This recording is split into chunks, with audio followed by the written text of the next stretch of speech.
करें स्टार्ट। तो अपन बात करने जा रहे हैं किसके बारे में, प्रिंसिपल ऑफ बिजनेस मैनेजमेंट के इंपॉर्टेंट क्वेश्चंस के बारे में, व्यवसाय प्रबंध के सिद्धांत।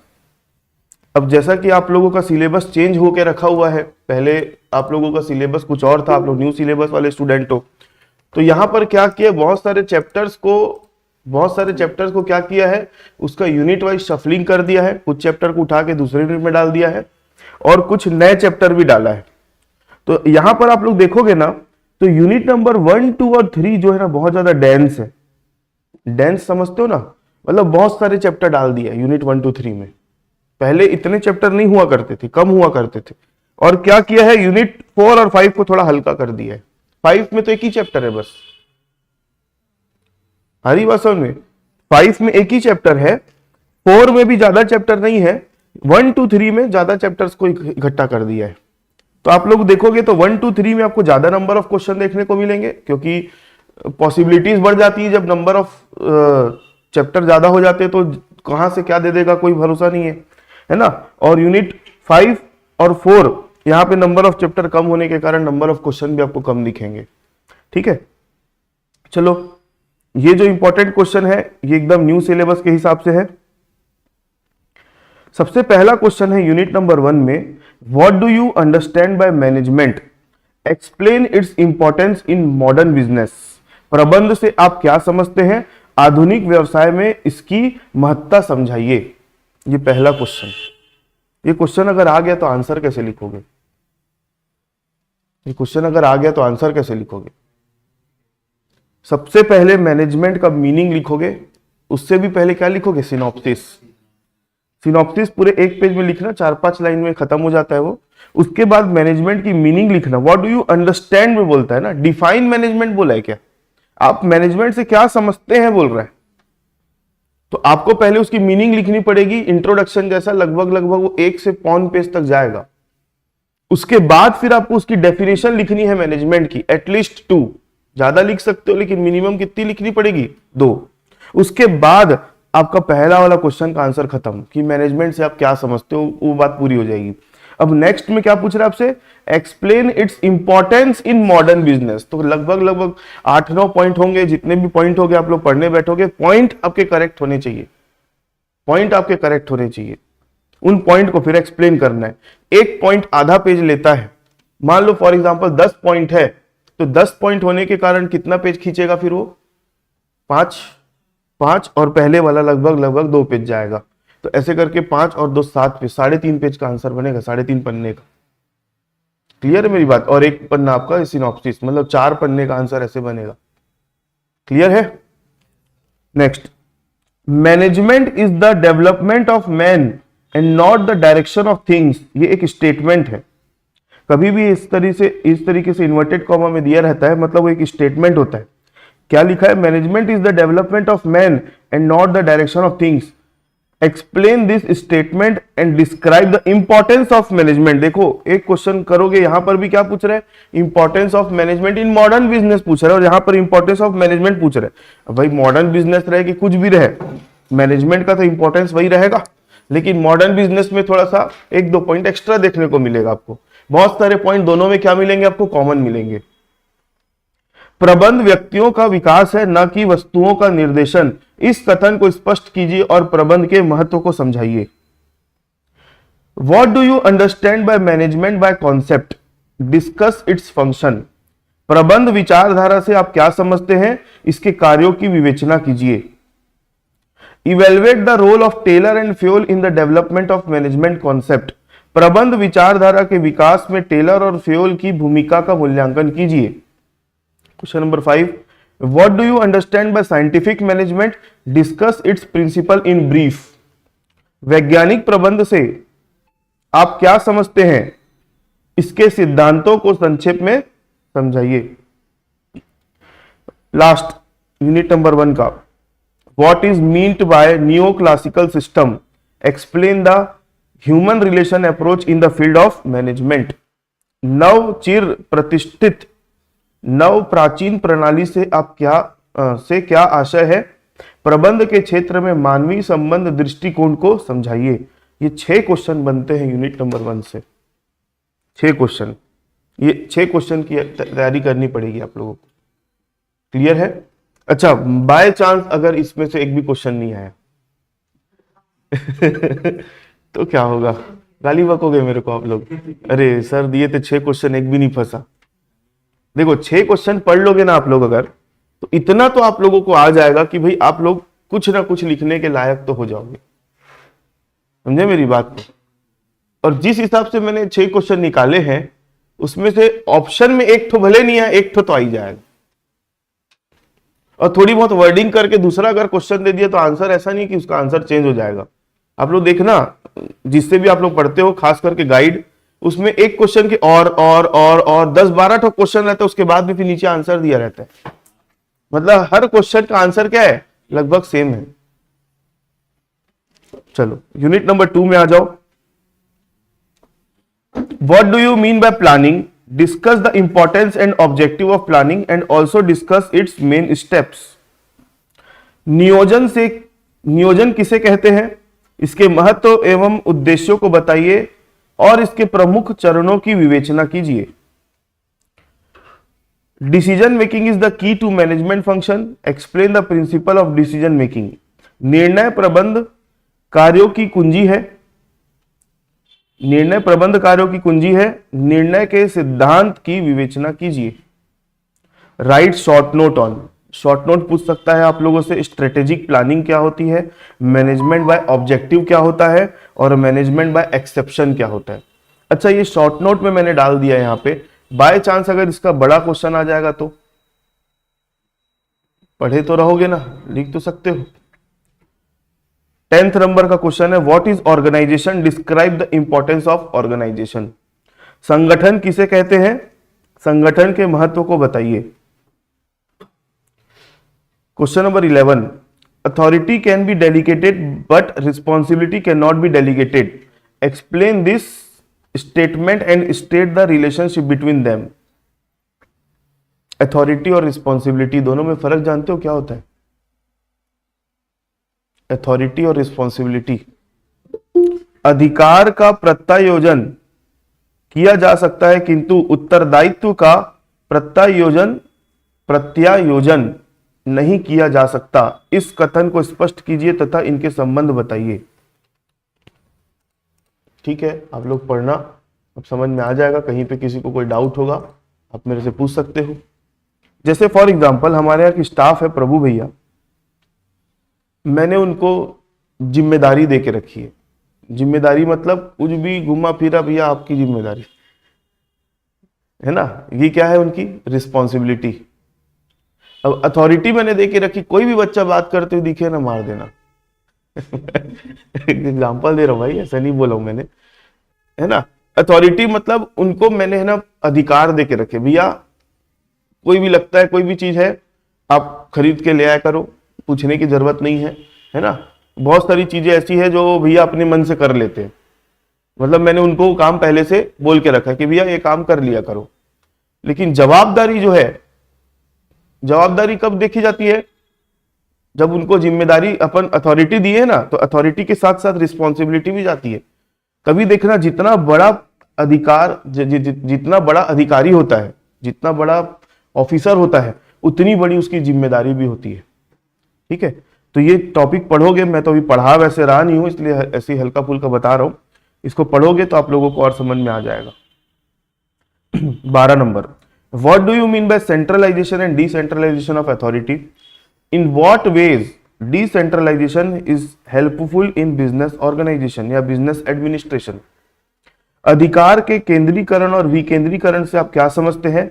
व्यवसाय प्रशासन में विकेंद्रीकरण किस प्रकार सहायक है? What do you understand by departmentation? Discuss the various basis of departmentation.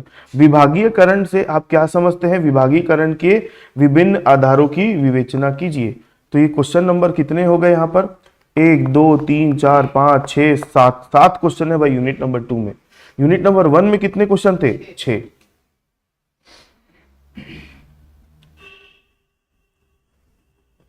भाई वो खिड़की को खोलो ना, 1 मिनट। निकिता खड़ी है, उसको बोलो ना गेट खोल के बैठ जाएगी करके।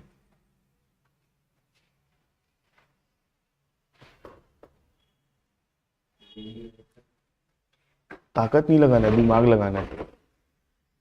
निकिता, वो गेट खोल के बैठ जाओ ना, खुला है। हाँ हाँ।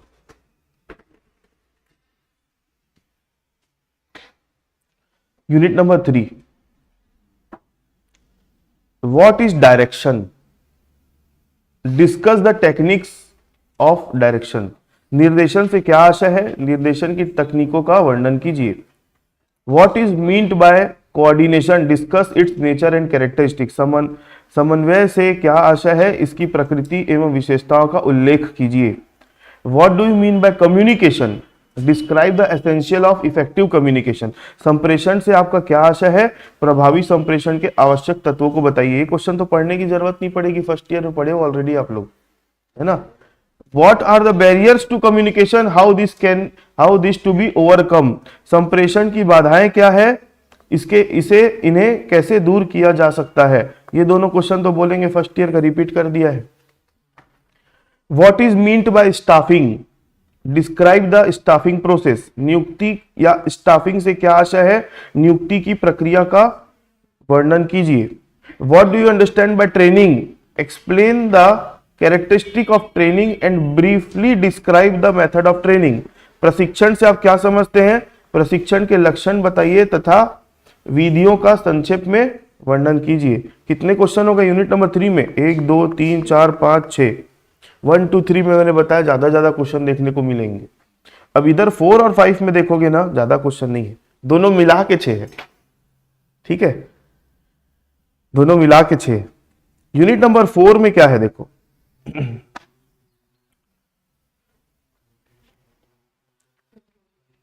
Discuss the basic steps in controlling. What do employ object to control? नियंत्रण के आधारभूत कदमों की विवेचना कीजिए। कर्मचारी नियंत्रण का विरोध क्यों करते हैं? Define control. Describe the necessity and techniques of control. नियंत्रण को परिभाषित कीजिए। नियंत्रण की आवश्यकता एवं तकनीक का वर्णन कीजिए। What do you understand by leadership? Describe the qualities of leadership and different styles of leadership. नेतृत्व से आप क्या समझते हैं? नेतृत्व के गुणों, नेतृत्व के गुण एवं इसकी विभिन्न शैलियों का वर्णन कीजिए। हाँ जाओ। Describe Likert's management system. Likert की प्रबंध प्रणालियों का वर्णन कीजिए। ये कितने क्वेश्चन हो गए? 1 2 3 4 यूनिट नंबर 4 में। यूनिट नंबर 5 नया ऐड हुआ है आप लोगों के सिलेबस में। What is office management? Explain it's process and scope. कार्यालय प्रबंध क्या है? इसकी प्रक्रिया एवं क्षेत्र का वर्णन कीजिए। Describe in brief the advantage and disadvantage of mechanical device used in office. एक कार्यालय में प्रयुक्त यांत्रिक विधियों के लाभ एवं दोषों का संक्षेप में वर्णन कीजिए। यांत्रिक विधि मतलब मैकेनिकल डिवाइस मतलब एक ऑफिस में कौन कौन सी चीजें, तो आप जब पढ़ोगे ना बुक में तो बहुत सारे मशीन्स का आपको फोटो देखने को मिलेगा जो ऑफिस में यूज होती है। जैसे 4-5 नाम ही बता दो आप लोग। पहला कंप्यूटर, प्रिंटर, ठीक है, और फैक्स मशीन भी काम आती है ना। कैलकुलेटर हो गया, और क्या हो गया? लैपटॉप, कंप्यूटर दोनों एक ही चीज है। और क्या आता है काम? फोटोकॉपी मशीन हो गया, टेलीफोन हो गया, टी वेंडिंग मशीन।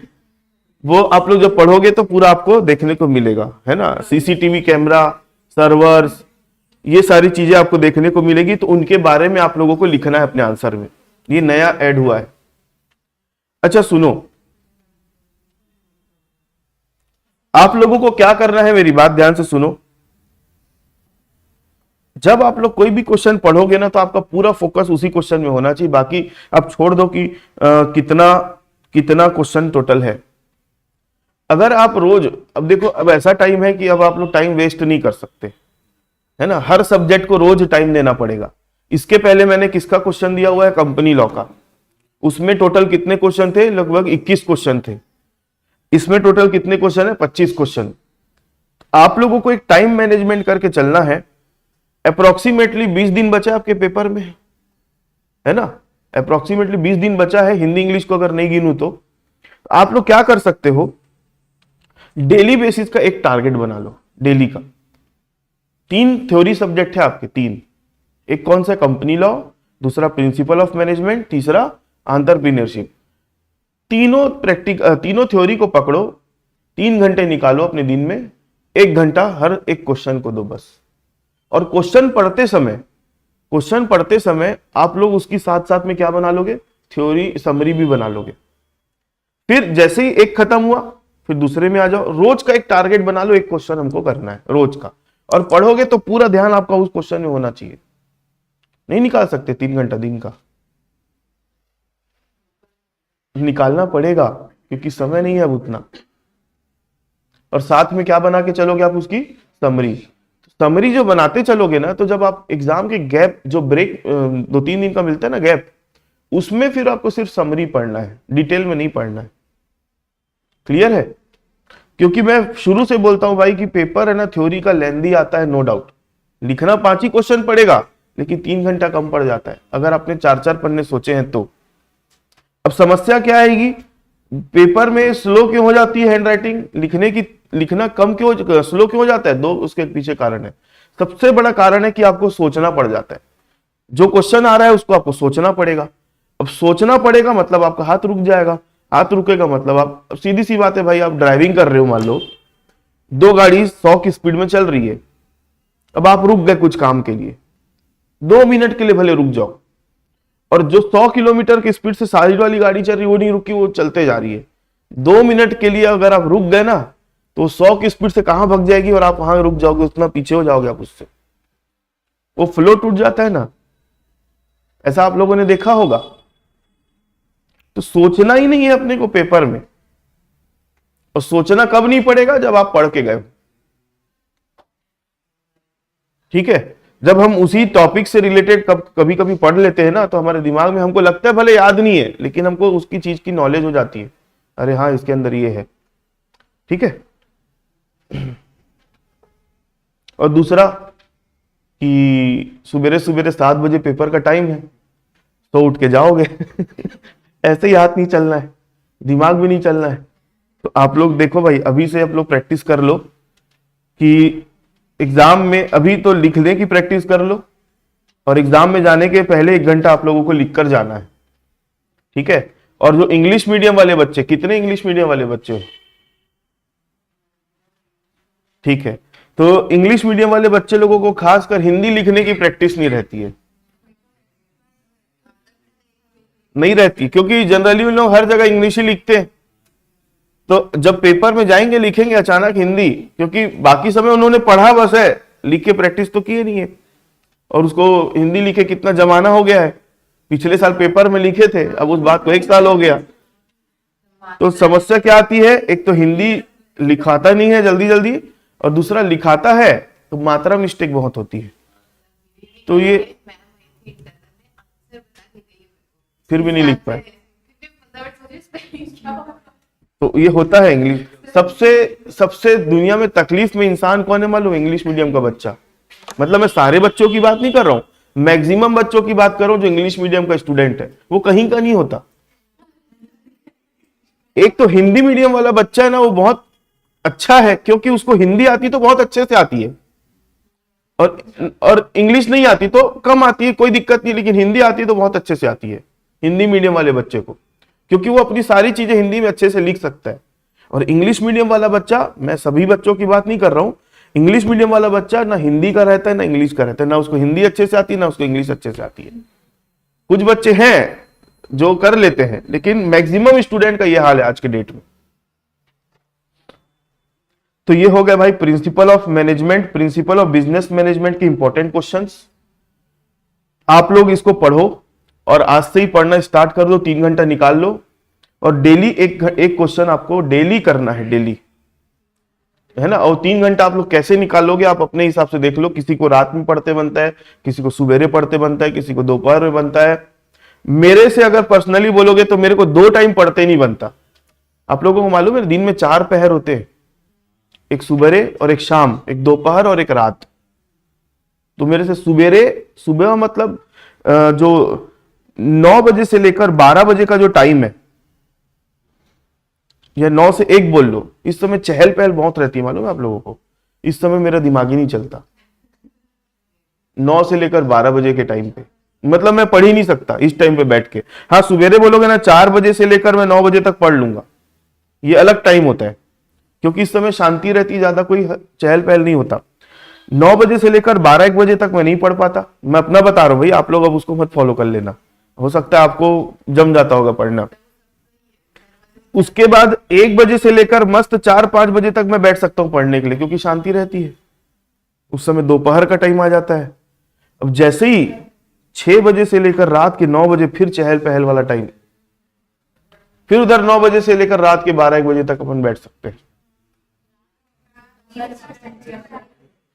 तो आप लोग पहले अपनी कमियों को और अपनी ताकत को जानो कि किस टाइम पे आप लोग पढ़ सकते हो, किस टाइम पे नहीं पढ़ सकते हो। टाइम टेबल उसी हिसाब से होना चाहिए, ठीक है। तो ज्यादा ज्ञान देना कोई मतलब नहीं है ना। ये इंपॉर्टेंट क्वेश्चंस है, डेली बेसिस पे एक क्वेश्चन का टारगेट लो और पढ़ना स्टार्ट कर दो, ठीक है। किसी को कोई डाउट होगा तो कॉल करके मैसेज करके पूछ सकता है।